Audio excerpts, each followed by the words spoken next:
Chelsea Football Club are leading the charge for Kobbie Mainoo as the gentleman wants 200k and Manchester United aren't willing to pay. Furthermore, Christopher Nkunku is open to leaving. Disasi and Keenan Shrewsbury-Hall are all on the transfer list according to Matt Law. Furthermore, we get an update on what's going on with Marc Guehi. This is an interesting story. This saga has got twists and plots and everything you could imagine. Trevor Chalobah's being used again. John Obi Mikel, once again the gift that keeps giving, has come out and slammed Nicholas Jackson, and I can't defend Nicholas Jackson this time because everything John Obi Mikel is saying is absolutely spot on. And we also get an indication from the Athletic which one of Leslie Ogochukwu or Andre Santos, Chelsea Football Club, are willing to bring back to the club.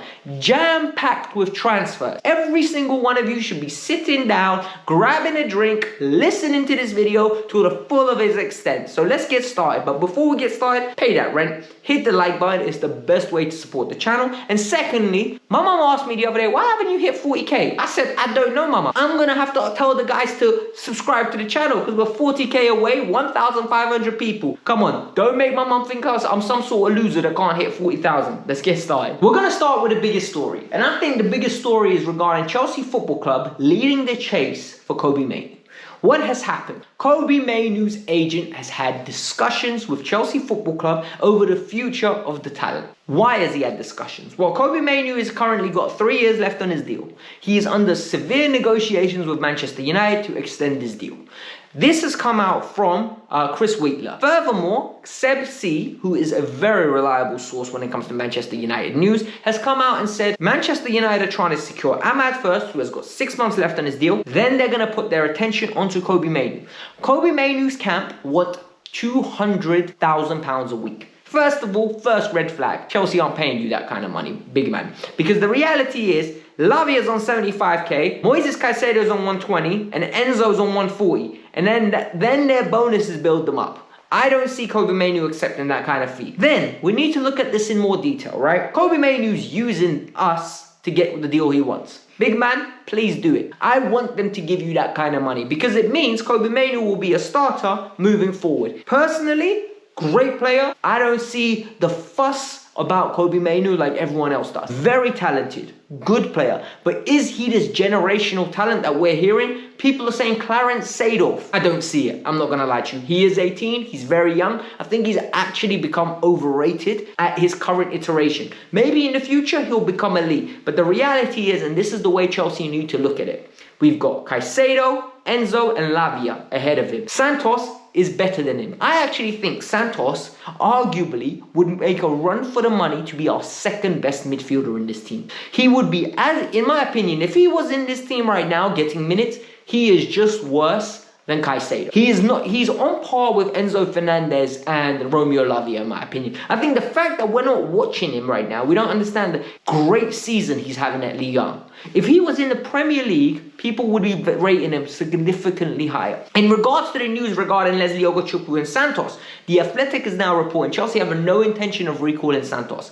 He's staying there for the season. He's going to develop. He's going to nurture himself and next year come in and fight for the club. And the reality is, they're protecting their asset in Strasbourg. However, when it comes to Leslie Ogochukwu, they are considering bringing him back. They haven't decided yet. He's just broke back into the team. For me, this is a no-brainer. Bring Leslie back. We need Leslie Ogochukwu till the end of the season. And why do we need him? Number one, Romeo Lavia can't be trusted to be fit for a long period of time. Number two, we need cover. Leslie can do the 8 role, he can do the 6 role. Caicedo can do the 8 role, he can do the 6 role. That means Lavia can play the 6, Enzo can play the 8, and we got cover for both of them, just in case anything happens with them.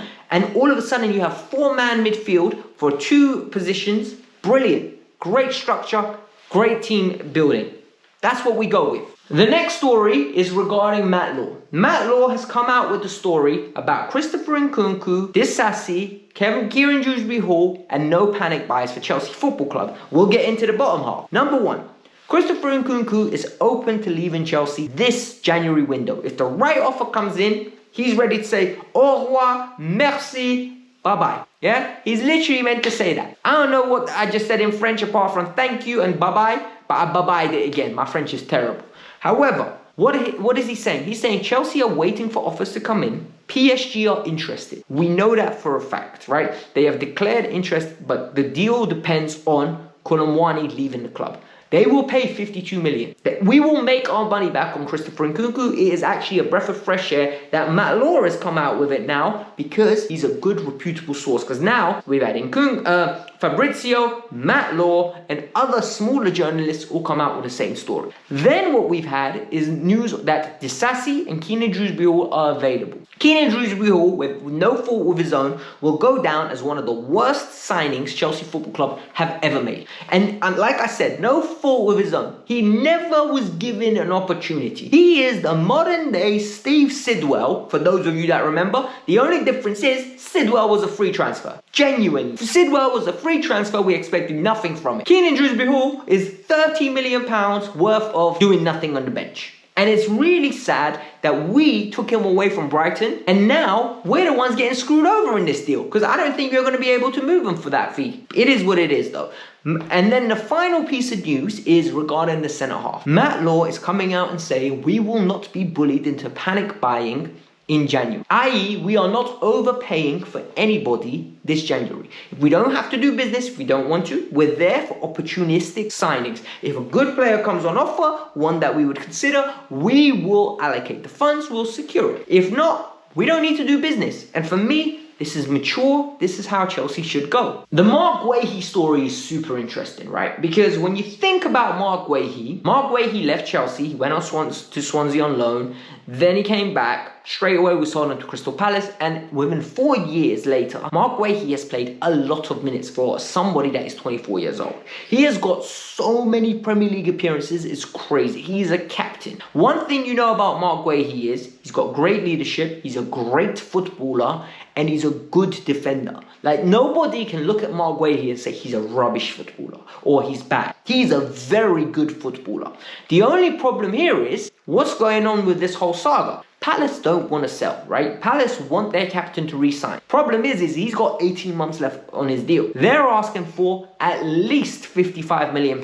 Chelsea aren't going to do that, even though Chelsea have a 20% discount. So what the rumours are coming out, according to Sami Mokbel and Alex Goldberg on his playback, really interesting interview. For those of you, go to his playback and you can watch it later. They talk about this and they explain how Chelsea are almost using Trevor Chalobah as a chip. They're saying, look, if you put a stupid price on Marc Guehi, we don't need to buy him. We'll just take Trevor back. He's basically our player. There's a buyback. There's a clause that literally allows us to take him back. And you can't do anything about it. So be very careful with the price that you set on him. This is unfair to Trevor. However, Trevor's not a Chelsea player past this summer. He's going to find himself another club. And if anything, Palace are going to be the club that pay for him. Someone's going to pay 25 million for Trevor because he's a safe pair of hands, he's calm, and he's a very good defender. I don't think he's outlandishly great. I just think he's a very good defender. He does a good job. He's a safe pair of hands.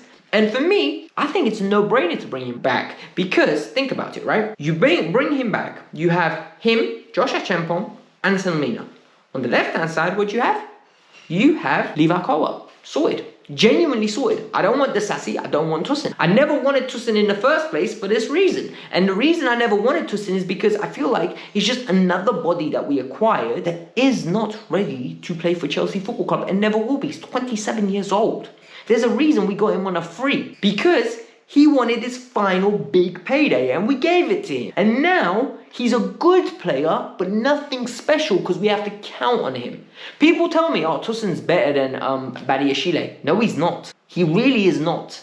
Badiashile has got better upside. He's a better player now. Badiashile just has bozo moments. When you think about him, right? All in all, he's a much better defender than Tosin. So for me, this is an interesting saga. It's so interesting how Chelsea are using all these chips at their service. But I don't think we're signing a centre-half this window. Genuinely, I think we will recall Trevor Chalobah. That's my prediction. The final story, and this is the one that gets very interesting, it's John Obi Mikel, our favourite podcaster. I'm not even saying our Chelsea cult hero because he's our favourite podcaster at the moment. Those of you that believe John Obi Mikel speaks gospel, fair play to you. I think Mikel sometimes exaggerates stuff. I think sometimes Mikel is on the money. Today, I think he's absolutely on the money.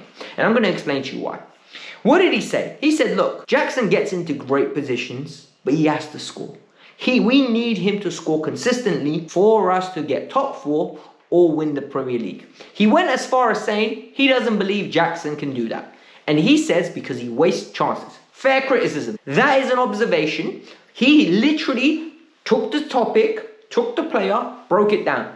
The guy gets into good positions. He does it really well. Can't finish. We agree. Poor finishing. I wouldn't say can't finish. Can we make top 4? Yes, we can. With Nicholas Jackson up top, we can make top 4. Why can we make top 4? Because Jackson in 20 games has 9 goals, non-penalties. Jackson plays the 38 or the 35. He will get us around about 15 to 16 goals, maybe 17. That is enough from one player. The next player that will need to step up is Cole Palmer, which he will, and then the wingers. They need to chip in. Jackson will never win us a league title unless he improves. Then Mikel went on, and this is where I fully agree with him. He said you need to bring another striker in, but you need to make sure it's somebody that competes. He said Roman in the past would put his arm around Didier Drogba and say, look, you're the main man. You are the main man. However, I'm going to go get an Anelka to push you. I'm going to go get a Torres to push you. I'm going to go get you, who else did he say? I think it's Shevchenko to go push you. Whilst I agree with Mikel, I don't think we're that club anymore. You can all say I've lowered my standards. I'm realistic. This club is not the old Chelsea that we knew. Roman Abramovich is gone. Gone are the days where we go get world-class players. They're going to get us world-class prospects. That's the honest truth. I don't like it as much as you. Honestly, what I would love Chelsea to do next summer, they won't. Vinicius, Jamal Musiala, Saliba. Go get me that. They won't. Because we're not that club anymore. We'll go get you Estevao, and Santos, Kenji Paez, Neto, Joao Felix. That's what he said. Mikel even went as far as saying, why is Joao Felix not playing? Brother, I don't know either. Nice to see Mikel rate Joao Felix. I do as well. We're clearly going to be best friends. One day I'm going to get John Obi Mikel sitting with me on my couch, having some tea and talking about football. I'm telling you, it's going to happen. Mikel will be on the Kavkas View. You lot all think me and Mikel won't get along. We will get along, I promise you. He'll fly out to the UK. We're going to sit down on my couch, talk about football. We're going to live stream it. It's going to be great. I'm going to be on the Obi-Wan podcast one day. But the reality is, Mikel was cooking here. He absolutely said everything he needed to. Mikel and I disagreed on one stance, right? When Mikel said he's not good enough and never gave context to why, I didn't like that. I don't think he needs to do that. But when he breaks it down and says, good link-up play, gets into great positions, doesn't finish well, I can't argue with you. I agree with you. So it is what it is. Guys, this was the Kavkas View. To summarize today's video, Nkunku is looking to leave if the opportunity is right. In Shrewsbury Hall, the Sassy are up for sale. Leslie Okechukwu could be brought back to the club. Andre Santos is going to be staying at Strasbourg. Furthermore, we have got Kobbie Mainoo pushing for a move out of Manchester United if he doesn't get his contract negotiations. And finally, Marc Guehi and Trevor Chalobah is an interesting situation to keep your eye on, but Chelsea are not panic buying for a defender. Chalobah is almost being used to get the Marc Guehi deal across the line. So before you leave, make sure you hit that like button because it's the best way to support the channel. Subscribe to the channel, and I've got a link for you guys over here on a story regarding Wesley Fofana going to battle with the club. Yes, Wesley Fofana is saying he's not injured, the club's saying he is injured. It's a mess. Instagram is involved as per usual. Go check it out. Peace out, I'm out. Have a lovely day.